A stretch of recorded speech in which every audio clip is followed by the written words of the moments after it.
लोकसभा चुनाव में यूपी में बीजेपी की करारी हार के बाद कई तरह के सवाल उठने लगे। प्रदेश में बीजेपी के नेतृत्व में सबसे मजबूत गठबंधन होने के बाद भी कई सीटों पर पार्टी को हार का सामना करना पड़ा।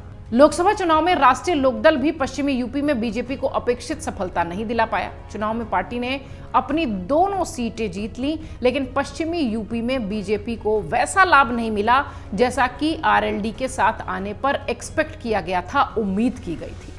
अब जयंत चौधरी भी लोकसभा चुनाव के बाद पार्टी संगठन की समीक्षा करेंगे, ऐसी जानकारी आई है। लोकसभा चुनाव के पहले 2 चरणों में बीजेपी और आरएलडी गठबंधन 9 सीटें ही जीत सका। यही वजह रही कि अब संगठन इसकी समीक्षा में जुट गया है। माना यह भी गया कि इसकी गाज गिरेगी और प्रदेश में संगठनात्मक बदलाव भी नजर आएंगे। प्रदेश में पहले 2 चरण में 16 सीटें थी। आरएलडी एन चुनाव से पहले बीजेपी के साथ गठबंधन में आई। दोनों दलों को उम्मीद थी कि वो पिछले चुनाव की अपेक्षा में इस चुनाव में एक दूसरे के साथ मिलकर दोनों का फायदा करेंगे। इसमें बागपत और बिजनौर सीट पर आरएलडी अपने सिंबल पर चुनाव लड़ना चाहती थी, अन्य सीट पर बीजेपी के प्रत्याशी मैदान में थे। जयंत चौधरी ने पीएम मोदी और अन्य बीजेपी नेताओं के साथ संयुक्त सभाएं भी की थी, अगर आपको याद होगा तो। मगर जब परिणाम आया तो आरएलडी तो अपनी दोनों सीटें जीत गई, लेकिन बीजेपी 7 सीटें नहीं जीत सकी। ये सीटें आरएलडी के प्रभाव वाली मानी जाती रही, यानी आरएलडी का बहुत फायदा साथ आने पर नहीं हुआ। हालांकि बीजेपी ने गठबंधन धर्म निभाते हुए जयंत को केंद्र में मंत्री जरूर बना दिया, किंतु अब पार्टी में चुनाव की समीक्षा शुरू हो गई है। पार्टी सूत्र कहते हैं कि जयंत ने चुनाव में संगठन को लेकर राष्ट्रीय और प्रदेश पदाधिकारियों से फीडबैक भी लिया है। इसमें यह बात निकल कर आई है कि वो बीजेपी को अपेक्षित सफलता नहीं दिला सके।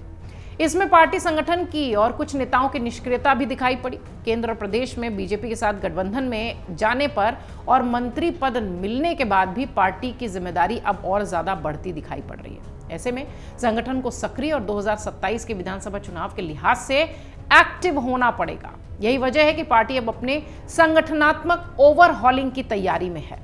पार्टी सूत्रों के अनुसार जल्द ही लोकसभा चुनाव और विधानसभा चुनाव की तैयारियों को लेकर बैठकें होंगी। आरएलडी के जयंत चौधरी पिछली बार अखिलेश यादव के साथ दिखाई पड़े। चुनाव से पहले तक वो अखिलेश यादव के साथ नजर आते थे, लेकिन जैसे ही भारत रत्न उनके दादाजी को लेकर ऐलान हुआ, उसके बाद वो बीजेपी के खेमे में नजर आए। एक सोशल मीडिया पोस्ट ने खलबली मचा दी और सपा के खेमे से ये खबर आने लगी कि अब जयंत चौधरी हमारे साथ नहीं है।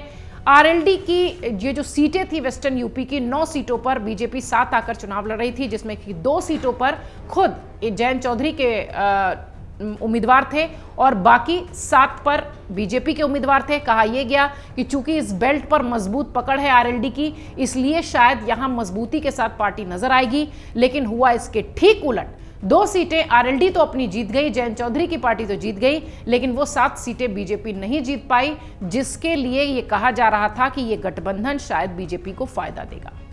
फिलहाल बीजेपी ने गठबंधन धर्म को निभाते हुए जयंत चौधरी को मंत्री बना दिया है, लेकिन इस बात से इनकार नहीं किया जा सकता कि वेस्टर्न यूपी की हार पार्टी को चुभ रही है, परेशान कर रही है, जिसके बाद अब जयंत चौधरी ने नतीजों की समीक्षा शुरू कर दी है।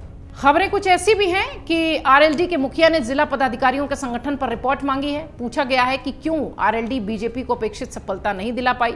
माना यह भी गया कि बीजेपी के हार के पीछे संगठन और कई नेताओं की निष्क्रियता की बात भी सामने आई है। मोदी 3.0 यानी तीसरी बार मोदी सरकार में मंत्री बनने के बाद जयंत चौधरी की जिम्मेदारी और बढ़ती हुई नजर आती है। अगर पार्टी का यही हाल रहा तो 2027 में भी इसका असर देखने मिल सकता है। इसलिए आरएलडी अभी से संगठन को मजबूत करने में जुट गई है। माना यह भी गया है कि समीक्षा बैठक के बाद वेस्टर्न यूपी, पश्चिमी यूपी में संगठन को बड़े पैमाने पर बदलाव भी देखने मिलेगा। चुनाव में निष्क्रिय रहने वाले कार्यकर्ताओं और नेताओं पर गाज भी गिर सकती है। लाजमी भी है, क्योंकि बहुत जरूरी है पार्टी को चिंतन और मंथन के लिए तैयार रहना। वहीं यूपी सरकार के मंत्री धर्मवीर प्रजापति ने स्वीकार किया है कि बीजेपी यूपी में कमजोर हुई है, पर हम अपनी कमियों पर मंथन करेंगे। हम सब कार्यकर्ता पहले हैं, मंत्री बाद में हैं। उन्होंने ये भी कहा कि हम परिश्रम की पराकाष्ठा कर देंगे, 2027 में जबरदस्त वापसी करेंगे, पूर्ण बहुमत की प्रदेश में सरकार बनाएंगे। उन्होंने कहा कि दूसरे दलों के लोग तब सक्रिय होते हैं जब चुनाव आते हैं, लेकिन बीजेपी के लोग हमेशा सक्रिय रहते हैं और कठिन परिश्रम करते हैं। इस बार लोकसभा चुनाव में बीजेपी यूपी में 80 सीटों के साथ मिशन पर चल रही थी, लेकिन 33 सीटें ही जीत सकी। आईएनडीआईए गठबंधन को 43 सीटें मिली। सपा ने जबरदस्त खेल किया और अच्छी सीटों के साथ वो दिखाई पड़ी, लेकिन आरएलडी और जयंत चौधरी का सहयोग जो वेस्टर्न यूपी में चाहती थी बीजेपी, वो उन्हें इस चुनाव में नहीं मिला।